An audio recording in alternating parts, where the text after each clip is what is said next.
the parallels that I didn't see in the beginning became more clear, that an auto show is really just a different version of that. But instead of, having a headliner on one stage, you have a lot of stages with a lot of headliners, and everybody's evolving, and, consumers are expecting more. You're in the main hall and you might be looking at a booth that's like very sleek and modern and forward because that fits their brand. And then you turn the corner and it looks like you're looking into this forest. Yeah. And that's Subaru. Are you going to have any celebrity appearances at the show this year? Hope so. The car plus the appearance is on a whole different level these days. When we were trying to think about how to do the Racer Creator Awards, we wanted to integrate the creators and the fans and the brands. There are still ways and sort of opportunities to kind of award and celebrate what's happening in the space.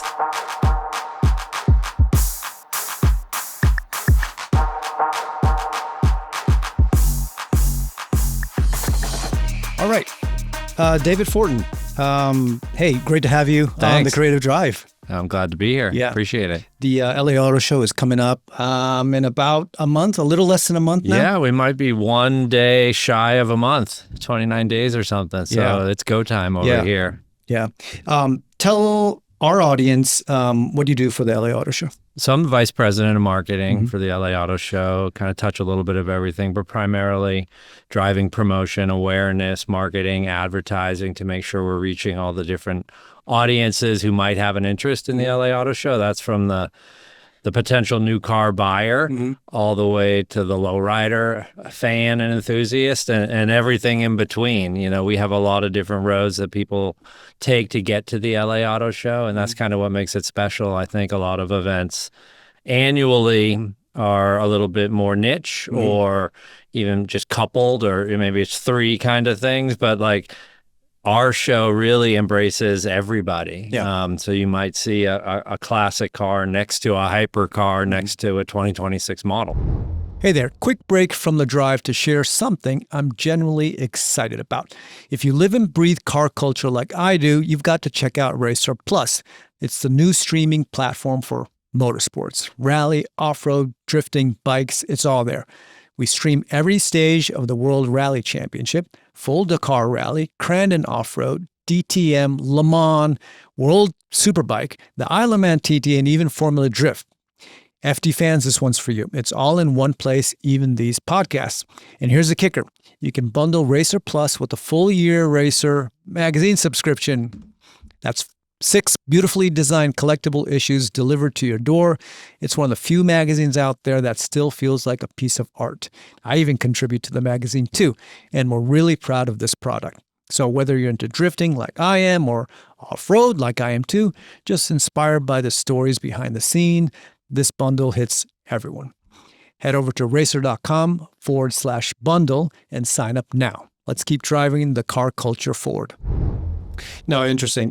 We're excited to have you, especially because we're having the inaugural Racer Creator Awards presented by Dunlop, taking place on Media Day and industry.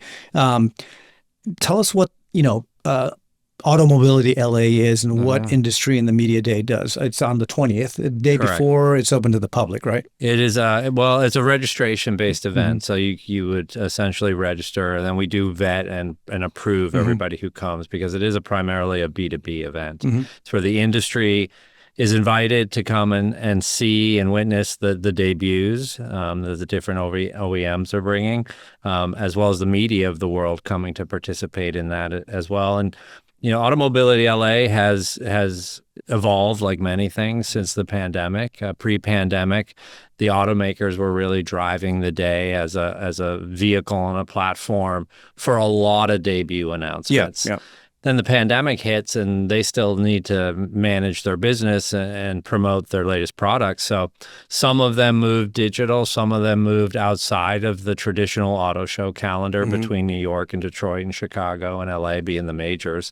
And now we're all kind of finding our way together and evolving. So in addition to many OEMs still taking advantage of the global platform that is an auto show, you see a full day of programming. So there's a lot of Q&As. We have Tukes Almost Shaken coming, who's the California Secretary of Transportation. He's going to do a live Q&A, and he's like going to ask me anything. That's pretty, so that kind of programming and networking events and these automaker announcements and press conferences shape an entire day that really provides the momentum to shift into what an auto show is really about, and it's showing consumers today and tomorrow. This is Racer, your all-access pass to the best in motorsports, performance, and car culture. Get Racer Plus for live races, extended highlights, breaking news, and fan-favorite build and enthusiast shows, all in one place. From Formula Drift to off-road mayhem. A full-blown nail-biter. Supercars to grassroots brawls. Garages to rare collectors. Stream it all, anytime, anywhere. This is about machines and the people who move the culture forward. And when the screen fades, the story continues in Racer Magazine, a collectible trusted by champions, creators, and connoisseurs. Every page, a deeper dive into the soul of speed and performance. Racer Plus and Racer Magazine, the ultimate bundle. Built for the obsessed, powered by passion. And what do you think, and how are like creators like involved in the show in general, though? I think you guys sort of have kind of leaned into creators this year, right? Definitely. And, and especially from like a media standpoint, what, again, pre-pandemic a little bit, what was sort of the journalistic approach of you have something that you feel is interesting to the media or a particular journalist, and you package it together and you pitch it, and then hopefully they get interested, and then you're going back and forth and giving them deeper information as they need it. And the days of kind of pitching have really been at least diminished. I wouldn't say they're gone. It still exists to a degree, but it's a very different kind of approach. And with the boom of online personalities who used to be with publishers, recognizing that they had a power to themselves and,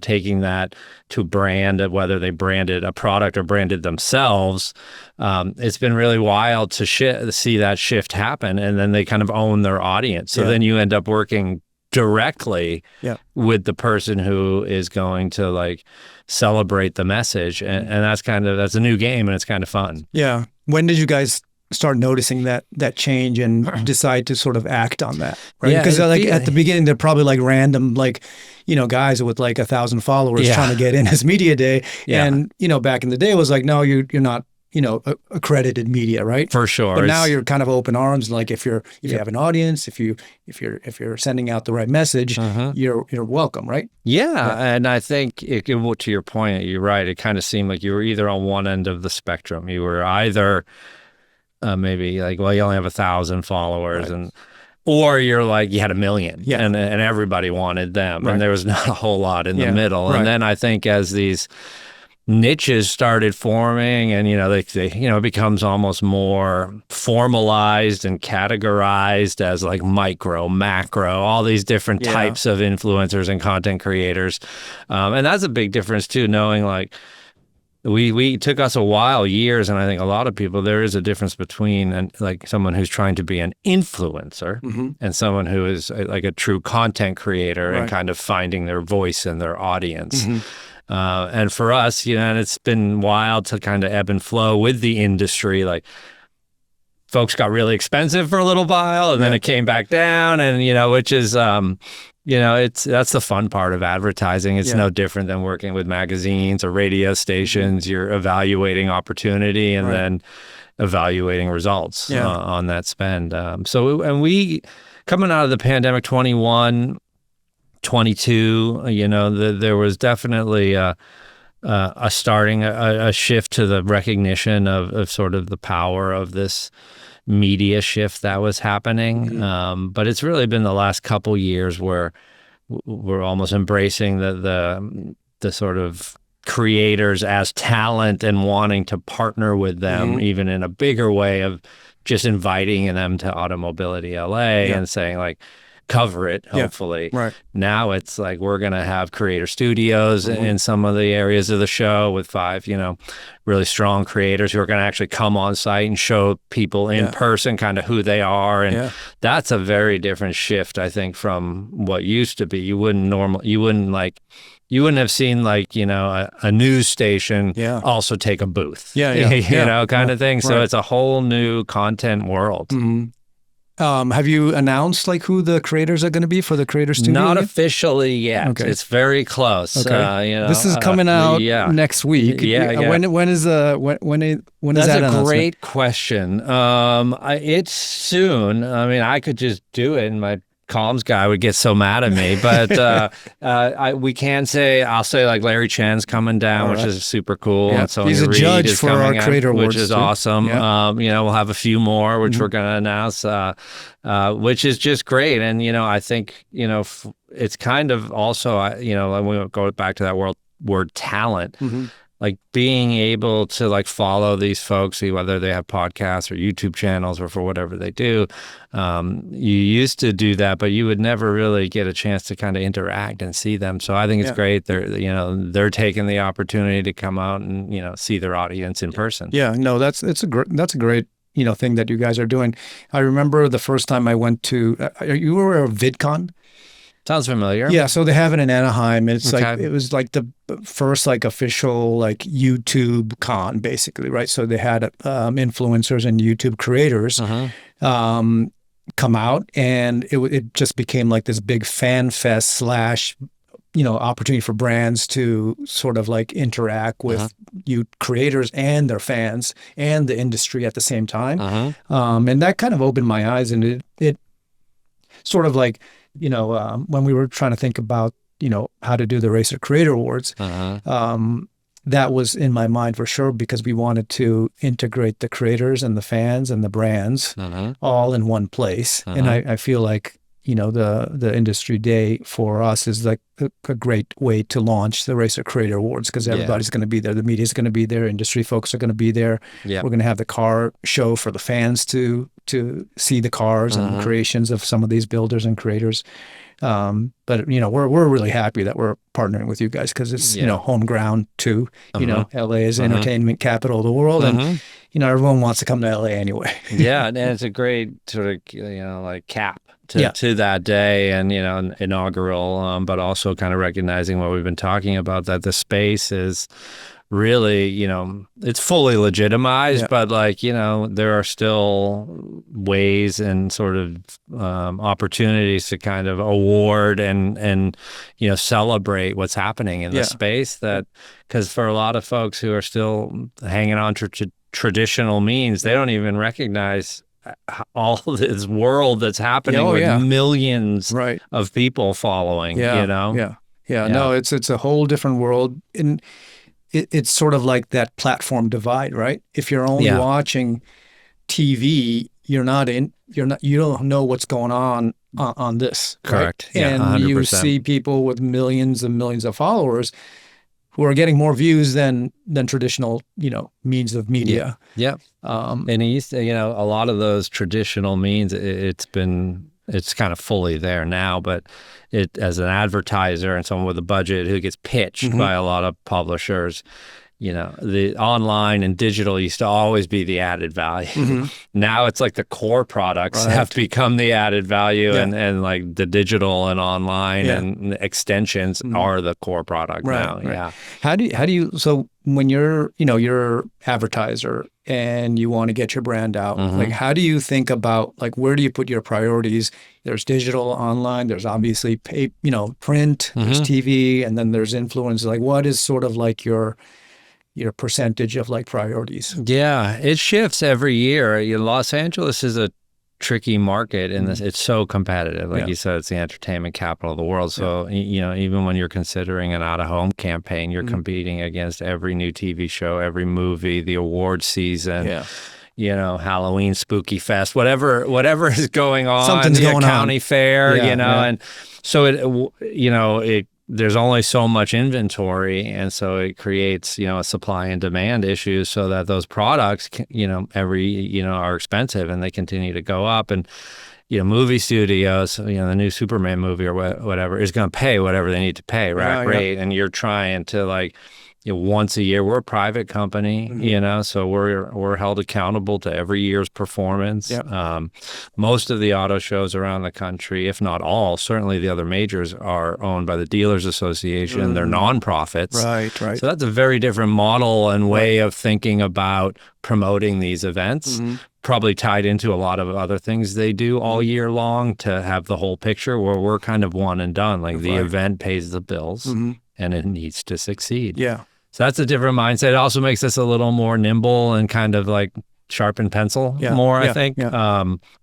But we try to be integrated in the sense, the hardest thing I've found since joining this industry is without, someone raising their hand, finding someone who's near term in market for a new vehicle is nearly impossible. Yeah. It's in their own head. Yeah. Like they're thinking about getting a new car, but if they haven't even shared that with anybody yet, or like that one mechanical issue hasn't happened that pushes them over the line, it's really difficult. So you need to almost have a very early on, at least, widespread top of funnel approach. And that's why, out of home becomes important.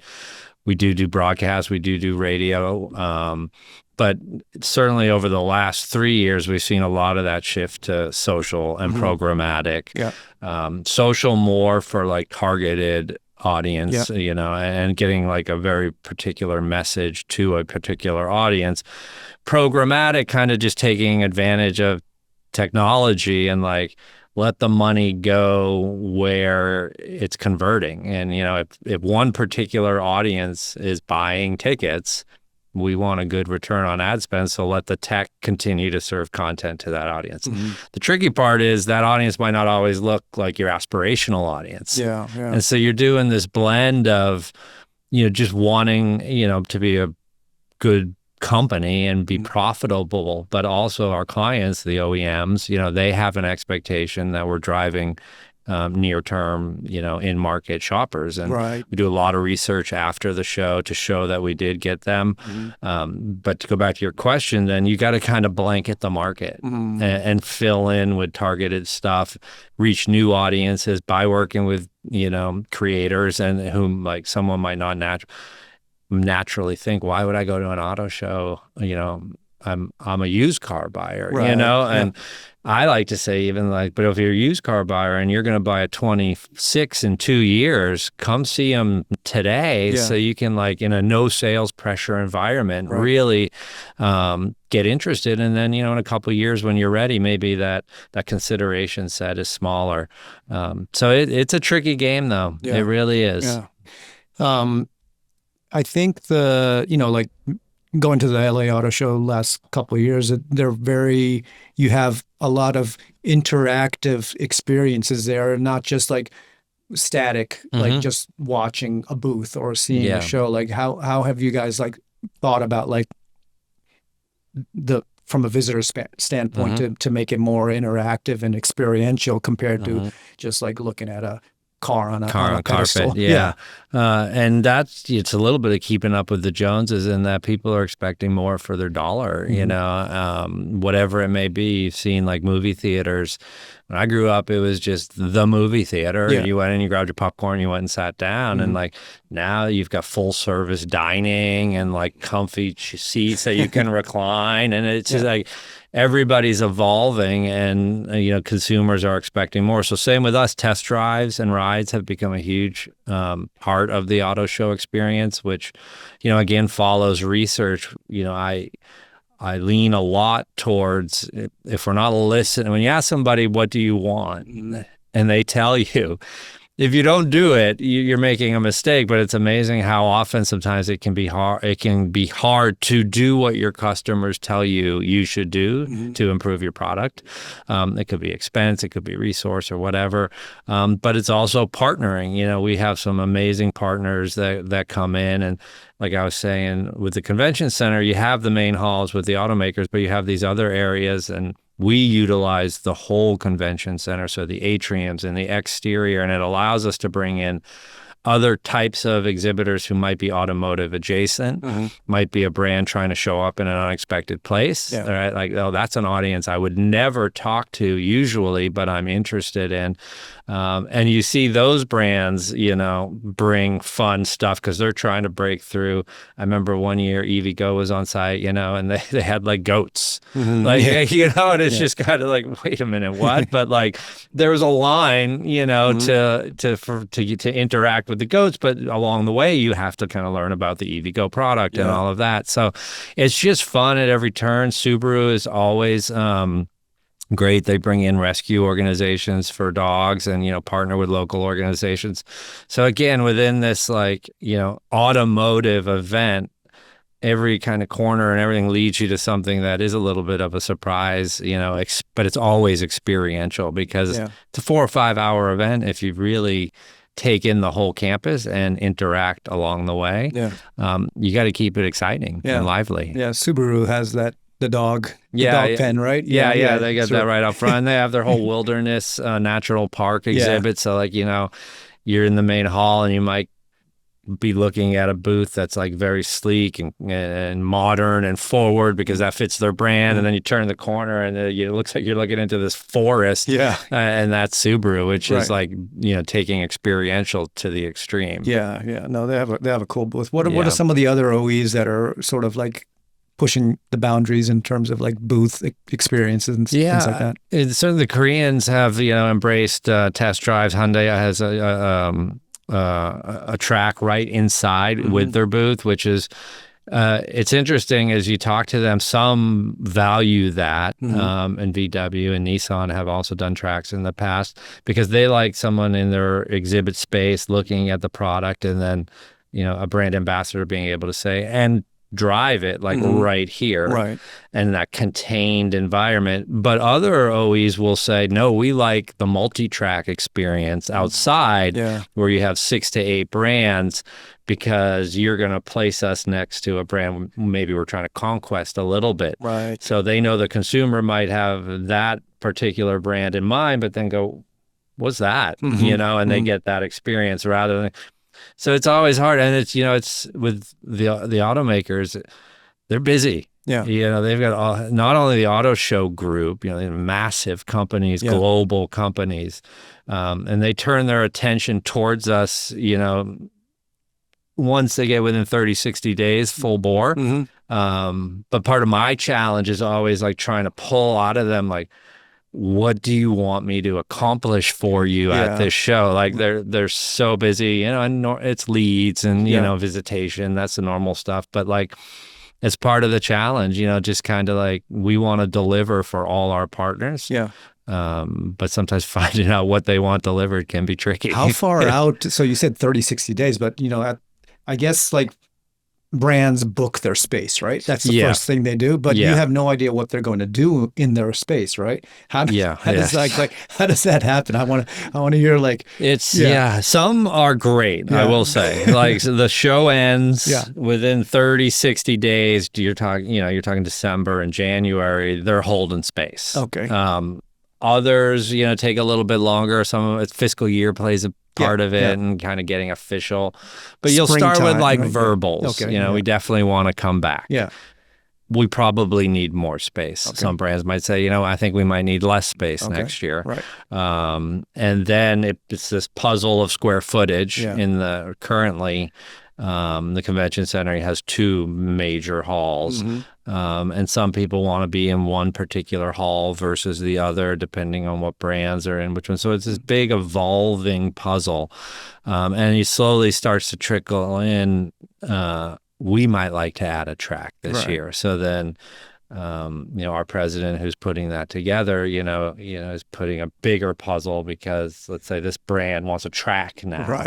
But then there might be new brands want to like get in a hall. So we're maybe holding the line with people who want to maybe expand because they're, you want to be able to have a Rivian or whoever it may be, Volvo, a bigger space to be able to do that while also honoring the brands who have taken a lot of space and still want a lot of space because, you want to keep them as good partners.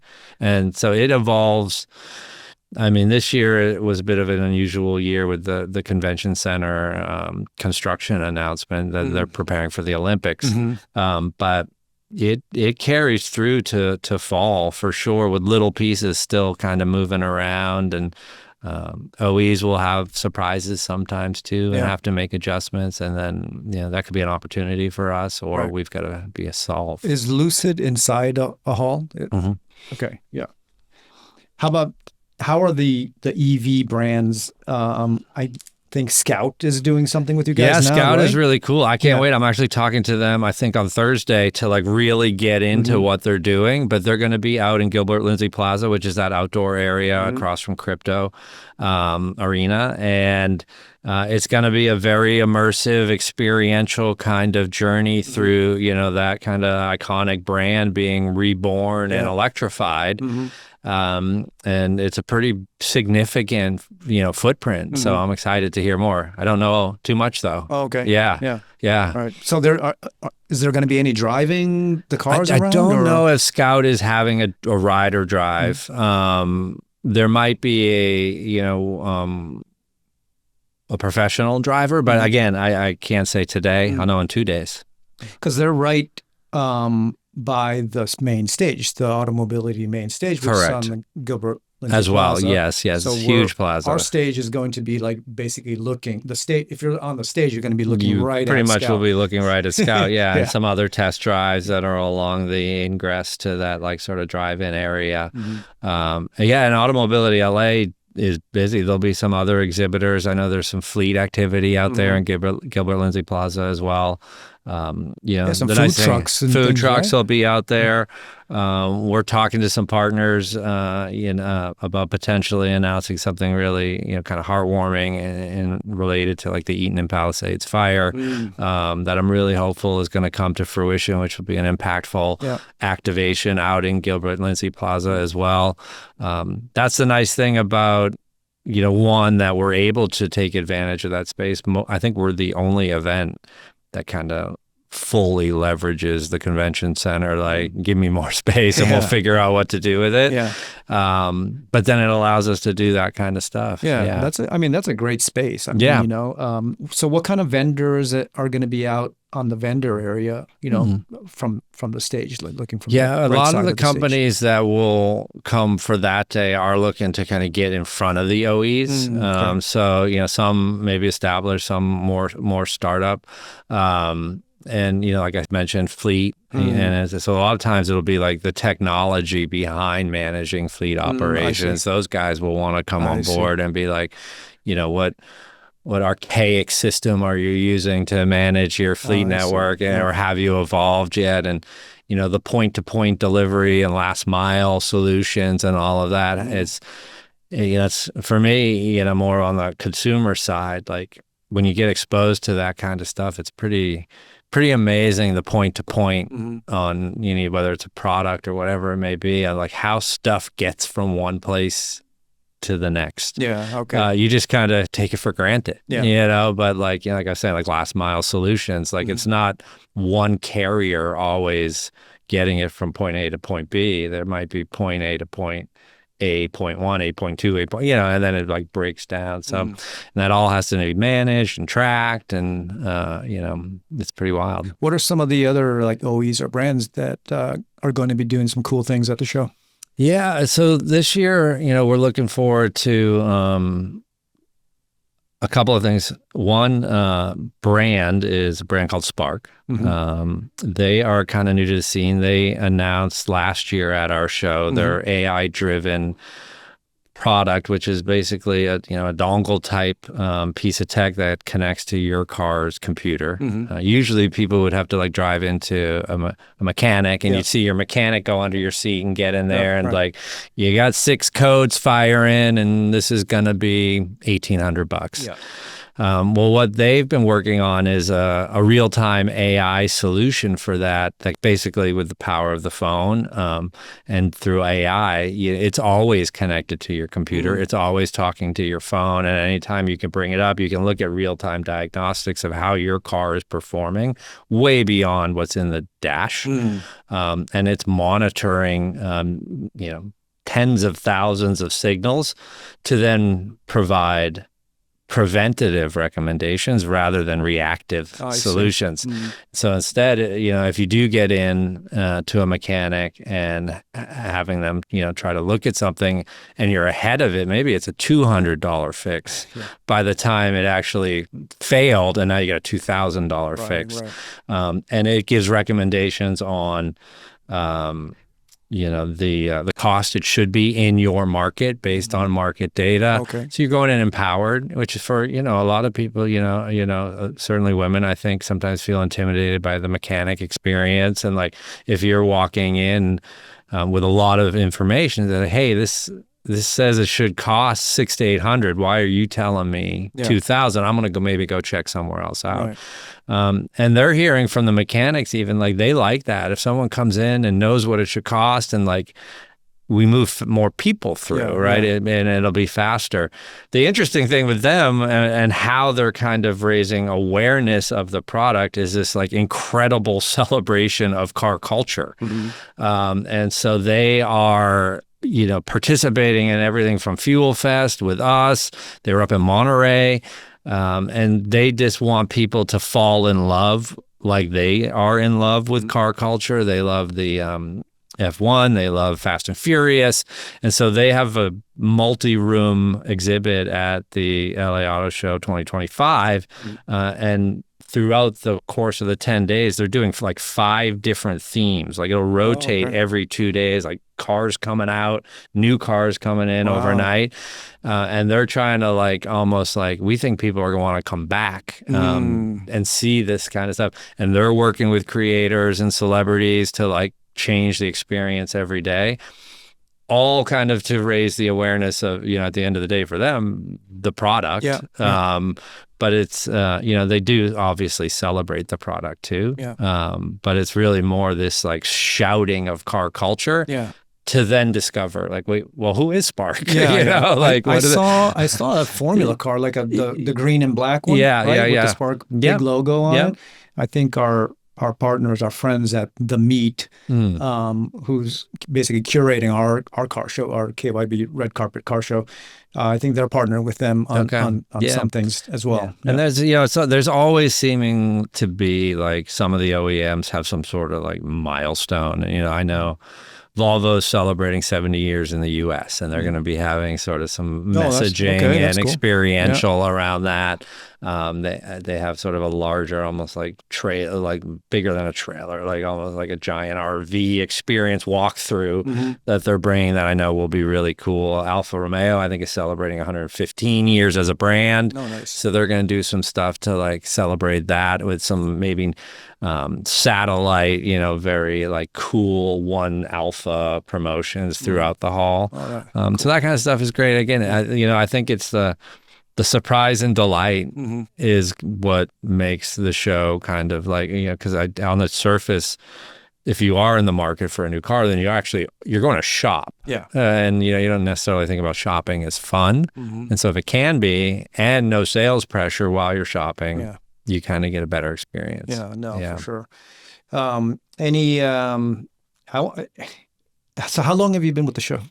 I've been since the pandemic. So I was in hospitality and live music and restaurant prior to that with Live Nation and House of Blues for 26 years. And then when the pandemic hit me and thousands of other people were impacted, luck would have it, a former House of Blues employee was now president of LA Auto Show, and initially was just, hey, I know you're not working right now, would you help us come out of the pandemic, and rebuild the show and consult. And that's what I was like, that sounds perfect for me. I can look for a job while I'm helping you. And by the end of it, the parallels that I didn't see in the beginning became more clear that, you think of a music festival and different stages and different genres or artists or whatever, like an auto show is really just a different version of that. But instead of, having a headliner on one stage, you have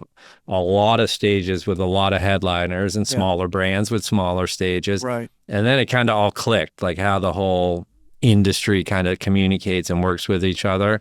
And so after that first year, 2021, which was, that was, we all said never again. Like, it was a small team. The team had been furloughed or laid off as well. So we were building back the organization as we were trying to kind of like build back the auto show, because a lot of people in 21 were saying, there's no way you can do it this year, whether it was like, I don't even remember, but Delta or Omicron or what, and they were all happy. But so we fought through it with the mandates and the protocols and the local guidelines, the city guidelines, the state guidelines, and the federal, and just whatever was put in front of us, we just decided we were going to solve for it. So whether it was on-site testing or masks or whatever it might be.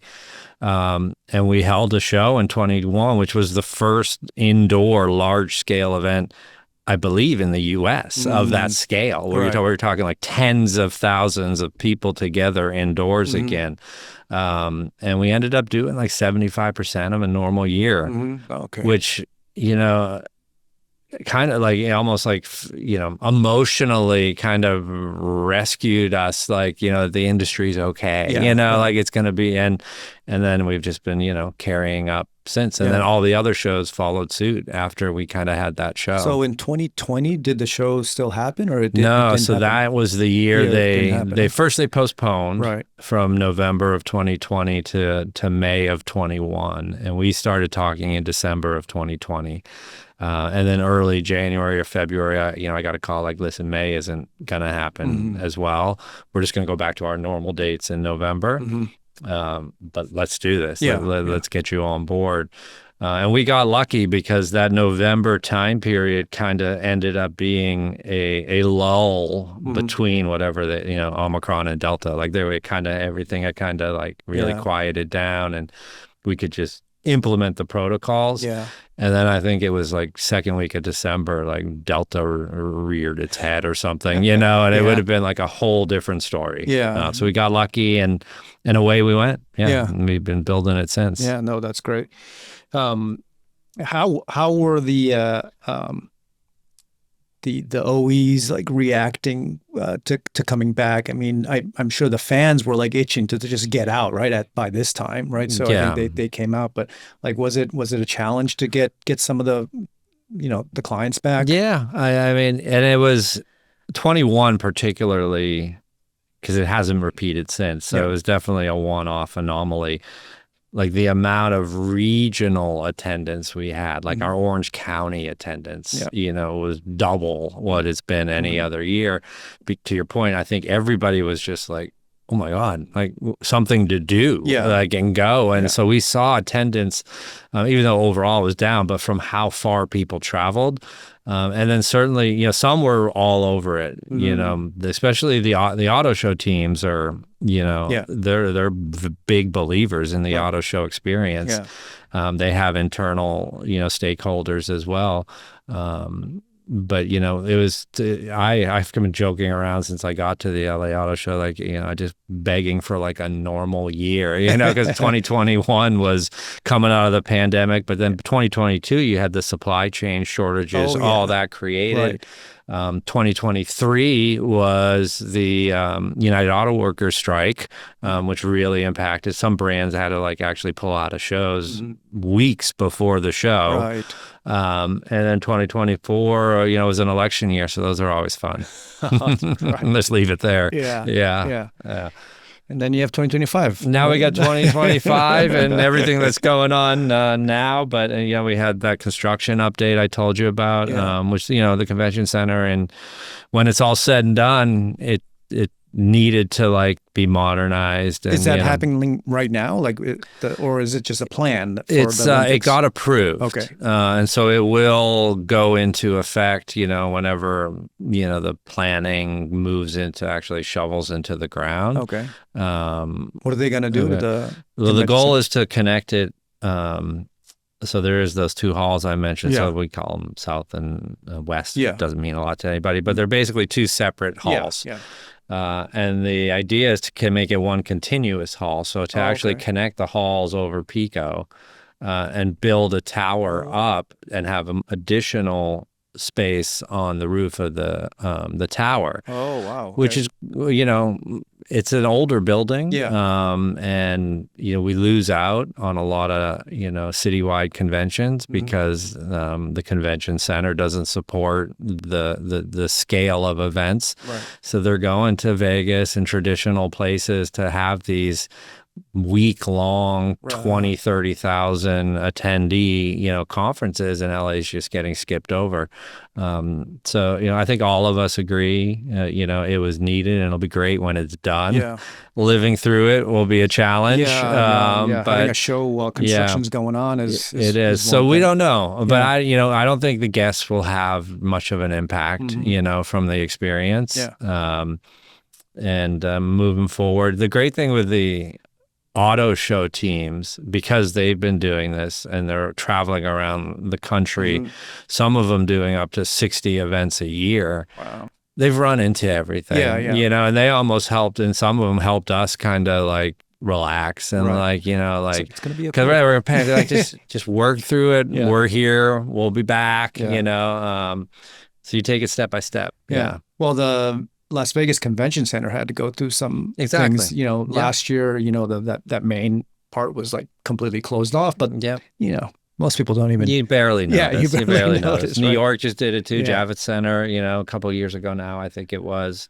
The mayor came out and kind of opened it up, welcoming the auto show actually as part of that whole announcement. You can't be the second, third largest, city or impact in the nation, but have the 20th ranked convention center in the nation. Yeah, well, we have the 100th airport, right. in the nation. Yeah.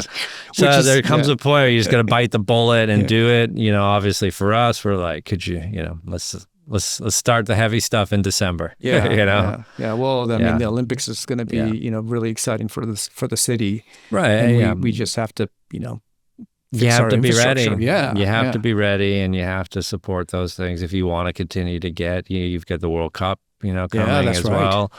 We continually with SoFi. You get we're Super hosting Bowls, another Super Bowl, you get right? Super Bowls. So, I think we have All-Star Game at Intuit. Okay. So it's LA, right? Yeah. But if you have these properties. And like SoFi and Intuit are new and shiny and beautiful. But to your point, like you need the airports and you need the convention centers, and like a Super Bowl isn't just the game. It's the week. It's like the fan experience. Yeah. Last time I believe was at the convention. convention. At the convention center. Right. Yeah, So exactly. you have to have the facilities. Yeah. I think the media center leading up to the Super Bowl was at the convention center as well, right? Yeah. So yeah. I remember, going there. They had all the big merch shop was also at the convention center as well. That lower area, like right where the two halls meet. Yeah, that whole area was like all the merch.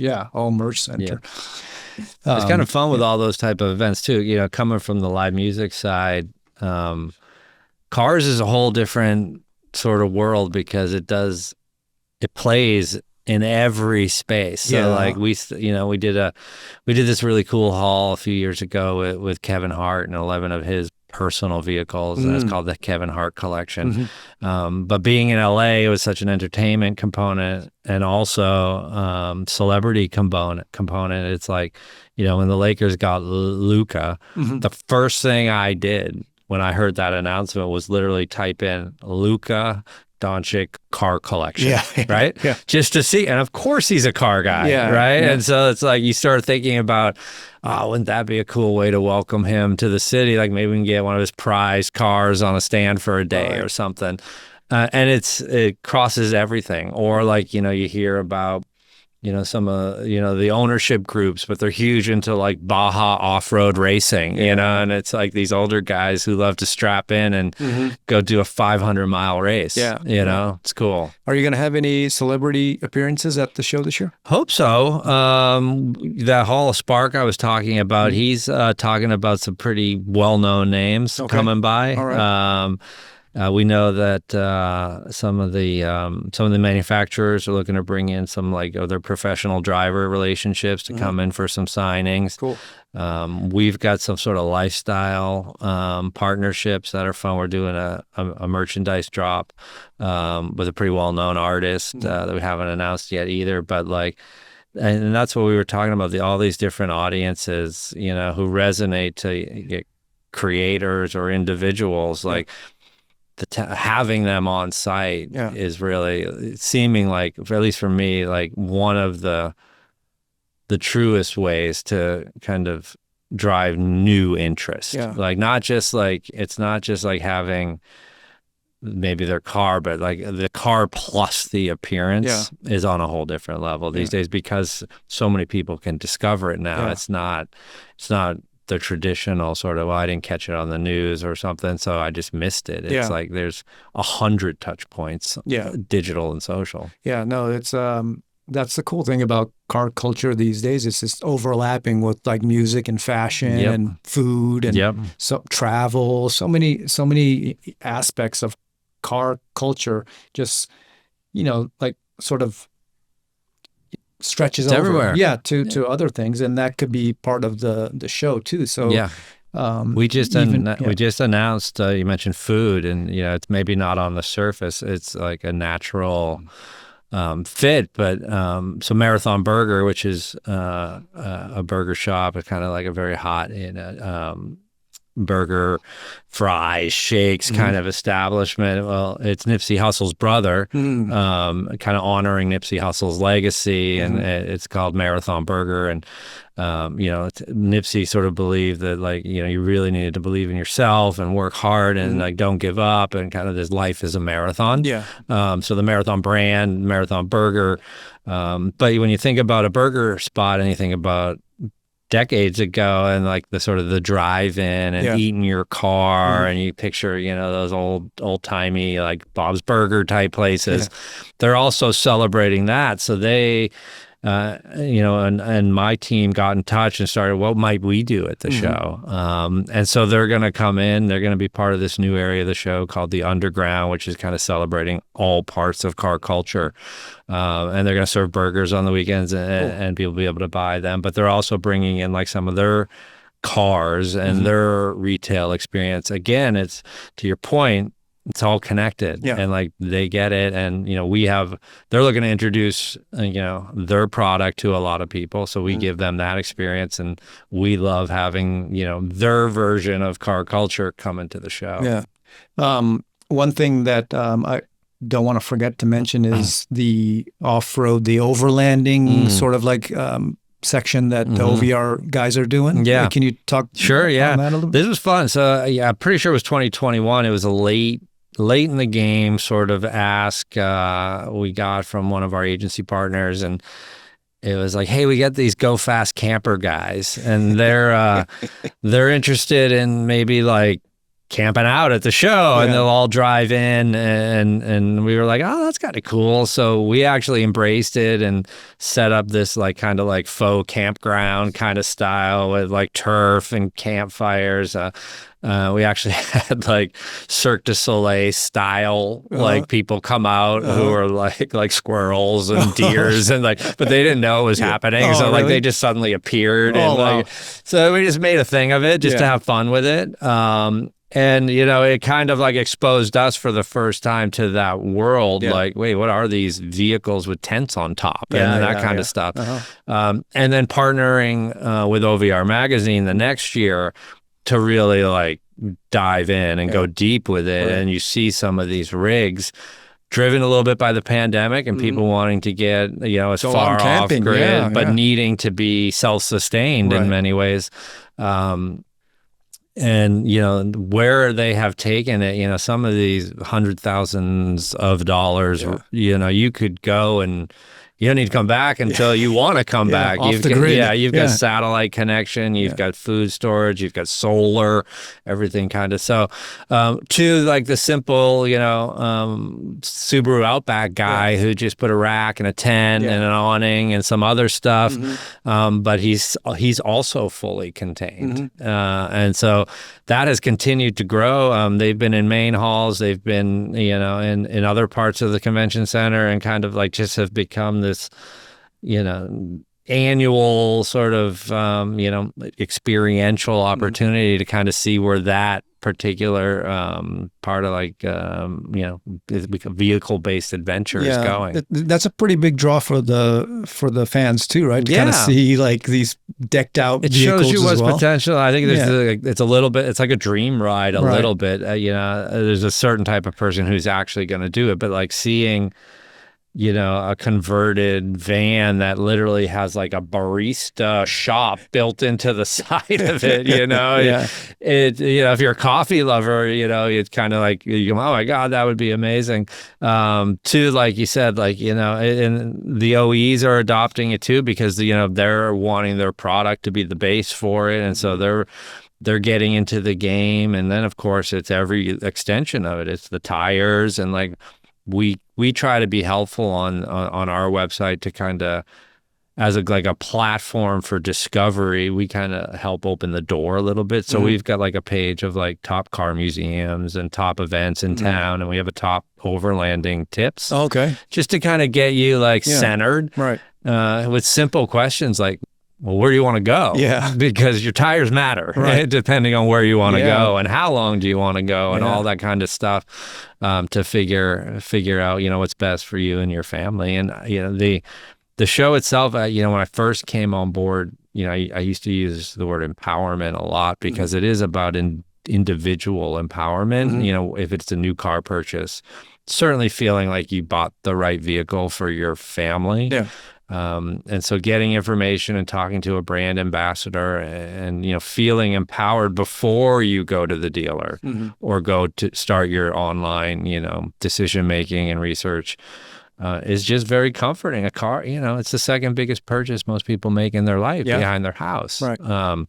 Cars are getting more expensive, $50,000, I think, is the average car, new vehicle cost. So it's not like spur of the moment stuff. Right. And, feeling comfortable with those kind of decisions, is something we feel good that we're able to provide. You're having Mike Spagnola speak at Automobility. Right? He's like kicking it off, right? He's going to do a Cars and Coffee event. Yeah, kind of kick off the day. Yeah. How does like SEMA, like how do you guys look at SEMA as like, they're the largest aftermarket event in the world, happening just, a few weeks before at Las Vegas. Like what are your thoughts on that? Yeah, it's been evolving, I think, since I at least came on board. I think at first it was very much like industry and almost like gated. Yeah. You could look in from afar or maybe through a digital channel. But you weren't invited. Yeah. And I think over the last couple of years, they've added SEMA Fest and some other things to kind of open their doors a little bit more. We always see a contingent of folks like right after SEMA ends, especially if they were awarded anything or something like that also want to get their vehicle into the show. Right. Trying to get it done before is a little tricky, and I think we talk every year kind of like what's going on with you, what's going on with us, and see the natural fit. We don't, I don't see any other event as like competition. We're all trying to, raise the ship. And outside of like my 10 days, we're extremely collaborative. Yeah. While my show's going on, sure, I get a little selfish and I want everybody to come to my show. But like outside of that, so you try to find ways to work. And as we're rebuilding Automobility LA and Press Day, and that programming is growing and growing, we started to have talks about like, well, why don't we do something early in the morning? And we know you're going to have news, so we don't even have to define it. Yeah. Let's just agree we want to do something, and that's sort of where we are. Cool. Yeah. That's awesome. When does you want to tell our viewers when the show starts, and where can they buy the tickets and things like that? Yeah. So for consumers, November 21st, Friday, is opening day, and it runs through Sunday, November 30th. You can go to lautoshow.com. We got a bunch of different ticket types. Like, we try to be family friendly, and we know it's a tradition for a lot of folks to come to the show. We actually lowered our prices this year, which is really counterintuitive to kind of the world happening around us. But we did, if we're seeing, the world getting more expensive, we want to make sure we're seen as an event that's in reach. So we lowered prices by like 10%, but, just trying to help out where we can. But you can buy an any day ticket, which basically gives you the most flexibility. That's come any of the 10 days you decide.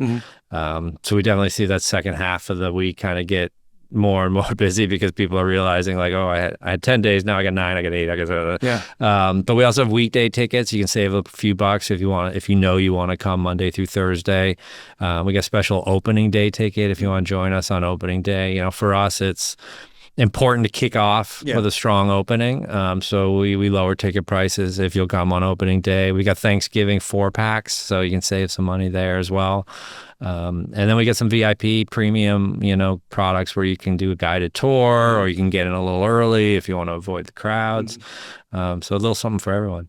Nice. Well, thanks for hooking me up with some of those tickets. Sure, of course. You know it. You know where to call. Yeah. So we have this section called Who's Boosting It on our show. Yeah.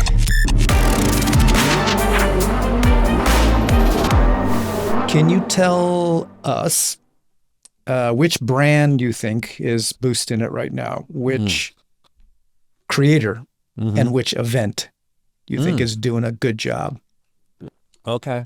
Let's start with brand. I was going to go with creator first, only because, and he's shifted a little bit in the last couple of years, I think because of his growth.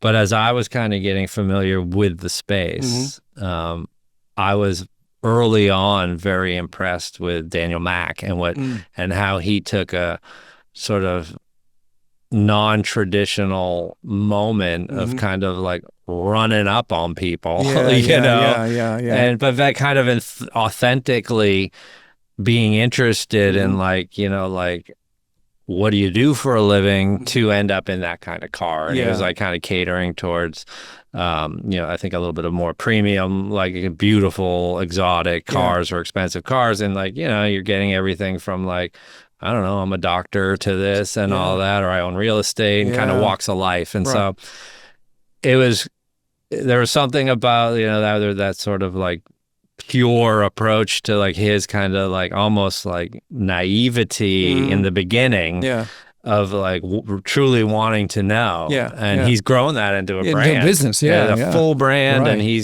has access to like events that most people don't have access to. So I've always kind of been impressed by that from a creator standpoint. From a brand standpoint, that's a good question. I'm trying to think who I've been really impressed by lately. I mean, over the last couple years, I've always been impressed by how Toyota leans on sort of sports and passion, and like even the relationship with like the Paralympics and Olympics, and like and bringing that experience into an auto show. Again, not necessarily on the surface of why would you have like shuffleboards or whatever in your auto show space, but it's that narrative storytelling of connecting, and like we believe in the Paralympics and Olympics, and we support that, and athletes on site and kids getting a chance to like, I remember one year they brought in like a basketball court and wheelchairs, and like, you would sit in the wheelchair and play, and I got 2 kids and we were doing it, but then you start to realize like, this is hard, like really hard. And then you see them doing it at a high level. So they're creating passion and interest. Always love that. And then the third one was what? It was brand, person, and event. An event. Yeah, I got to give props to my friends over at Fuel Fest. Those guys, the power of celebrity is certainly always there. But, when you marry 3 very powerful things like, music, celebrity, and cars, and you go all in on all 3, good things have happened for them. And they've done a really good job. And again, it goes back to that, like, it would be one thing if you just knew, Paul Walker's brother owned the event or was an investor. Cody. It's another thing when you see him and Vin. Cody's like and, actually doing it. He's running the thing. Yes, exactly. And that's what makes it cool. Yeah. They're in it. They're not just like part of it. Yeah, that's the difference between a celebrity endorsed product and a product that is actually like the celebrity is the founder and he's actually in the weeds and operating the thing as well. And it becomes like then it becomes like studied and like courses and stuff. It becomes like a authenticity, right? But like the ones who do it and just live it are authentic without trying to be. They just are. Yeah. And that's where the magic lives. Yeah.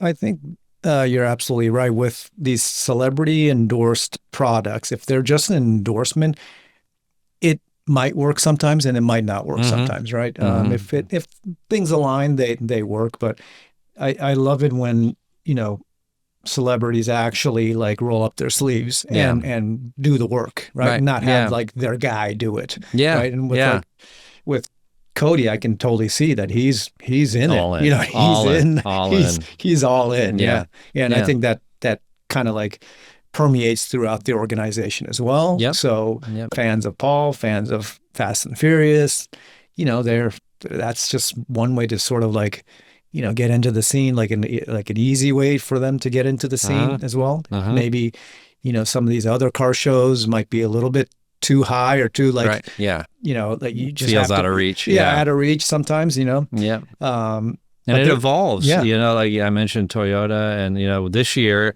Honda and LA28 are doing a session at Automobility LA to talk about their partnership and what it means for Honda to partner with LA28 and, all the mobility and transportation. And so I'm excited to kind of, that's one of the ones I'm looking forward to. I want to know too, right? No, totally. Yeah.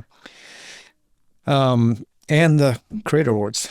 And of course, so we'll kick it off with SEMA and LA28 and cap it off with the Creator Awards. Yeah, no, I'm we're just so excited to partner with you guys. This, I think like when I first talked to you, like maybe 3-4 years ago. Yeah. I don't know. I think I mentioned something like that to you, right? But like since I've been here at Racer, we were, I brought up this concept and you guys were sort of like the kind of a no-brainer, like which event should we partner with, right? We're a California-based, Los Angeles-based company. LA Auto Shows, like I said, entertainment capital of the world, but moreover it's like the automotive capital of the world, right? So a lot of the automotive creators are here, right?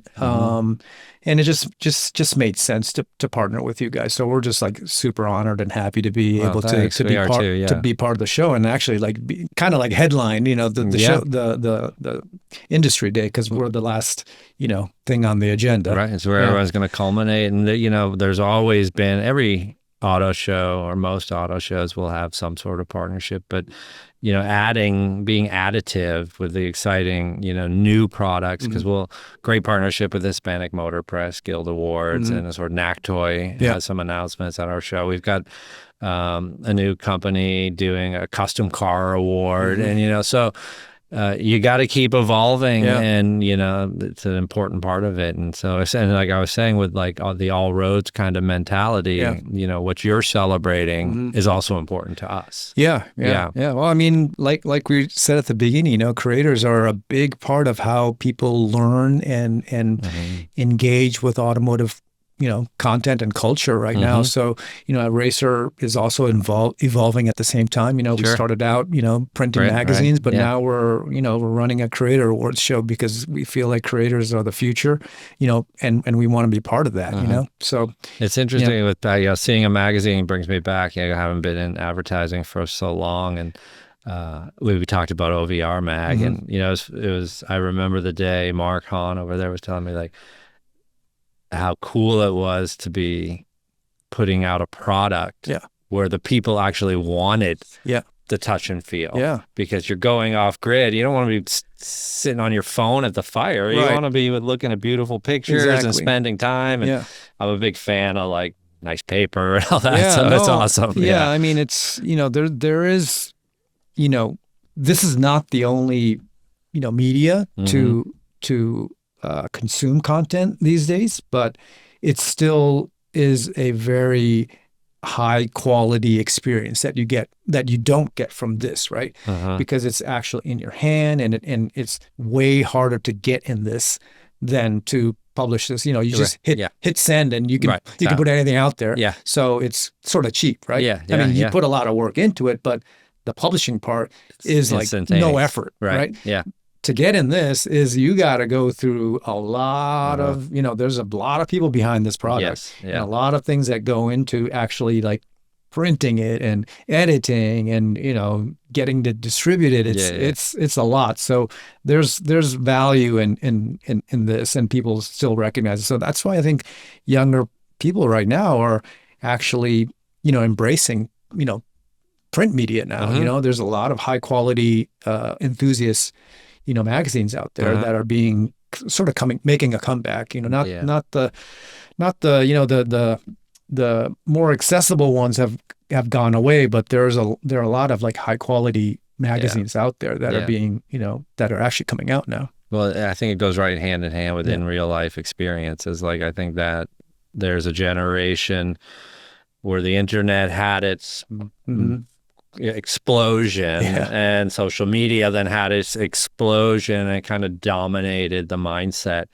But as the world settles as it does, and you start to crave connection, real connection, you start gravitating back towards the in real life experiences, tactile stuff that you can kind of feel, and that'll have, the phone and the screens will have its place. But I agree. I think a lot of the things that like print is dead or whatever is dead is not true. Yeah, and that's why I think shows are more important than everything these days, because that's where you actually see the product. That's where you actually meet people. It's not just a one-way road. It's shows are where you can actually engage with the product, engage with people. Cars and coffees are like stronger than ever, right? For sure. Right? For sure. Folks want to get out. They do. And, with the car buying experience, particularly, where online discovery certainly had its moment, but, and buying is also happening. But, we like to remind people, you can't sit in a car online. Yeah. And guess what? Sometimes when you sit in a car, they went with a certain style of seat. You don't really fit so well in that seat, and there's no way you're buying that car. You may have your mind set on it, like I am getting one, and the first time you get in one, you're like, oh no, I'm not. Yeah. I'm too torsoed. I'm too tall. Yeah. I'm right there on it. Just for this car, I've got to look at a different one. Maybe the same brand, but it's not this model. Yeah. So that can only happen in real life. Yeah. No, exactly. Well, LA Auto Show is a real life show. So we're looking forward to it. 118 years. Yeah. I mean, 108. Congratulations. It's pretty wild. When I learned that, 1907, we're not the oldest in the country, but certainly one of the oldest in the country. The thing that blows me away the most is in 1907, there were 99 vehicles. 97 of them were internal combustible engines. Yeah. 2 of them were electric. Electric already? In 1907. Wow. And back then it was, you think about it, like the battery to go 5 miles an hour in a range of a mile. Yeah. And then the combustible engine can do the same, but the battery kind of stayed at 5 miles an hour and a mile for like 10 years. And, the other engine just kept innovating and sort of electrified, was left in the dust for 100 years. And now look where we are. Wow. Well, congratulations. I'm looking forward to thanks. Yeah, to the show. Yeah, Thanks. absolutely. We're looking forward to hosting you. Yeah, thanks for coming down. And my pleasure. I'm really thankful for this partnership, and we're really excited about it. Can't wait. Before you go though, last question. All right. What is your creative drive? For me, growing up within, I was 26 years with one company, which is pretty rare. It's something you might think of like, our parents doing. That's the way it used to be. And finding fun and knowing that I wanted to be in an industry where, like, at the end of the day, if someone has fun, like, I did my job, is what kind of drives me. And, House of Blues for me, that early career, where we, it was like food and music and art, like, and if someone couldn't say, like, I had fun in my experience, like, I actually felt bad. Like, how did you come here and not have fun? Like, and that has always, like, kept me in a certain type of, employment, and what I look for, but also what drives me. Like, I don't think I could have a job that wasn't kind of based around, like, almost like this, like, it sometimes doesn't feel like work. I'm also having fun. And car culture and cars is certainly a place where that can happen. Hosting events and award shows and, having celebrities come, like, it's fun. And that's kind of like, so I could never kind of switch gears to be like, some office somewhere and days are similar. And, I just, not knocking that. It's just not me. Yeah. All right. Well, David, thanks for coming Thank you, on Tom. The Creative Drive, man. Appreciate it. Thank you. All right. Cheers. Thanks for watching and listening to The Creative Drive, where we offer listeners a candid look into the minds of automotive creators and their journeys. The Creative Drive is available on all podcast platforms, and we have more awesome guests lined up for you guys, so please subscribe so you don't miss any episodes. If you're interested in partnering with us, or if you have any feedback, please email us at podcast@racer.com or DM us in our Instagram. The Creative Drive is produced by Molly Binks from Racer Studio, directed by TJ Keon, creative director George Tamayo, and edited by Andrew Snyder. We've got New Nick, OG Nick, and Morgan on the socials. I'm your host, Taro Koki. Thanks for watching again, and we'll see you next time.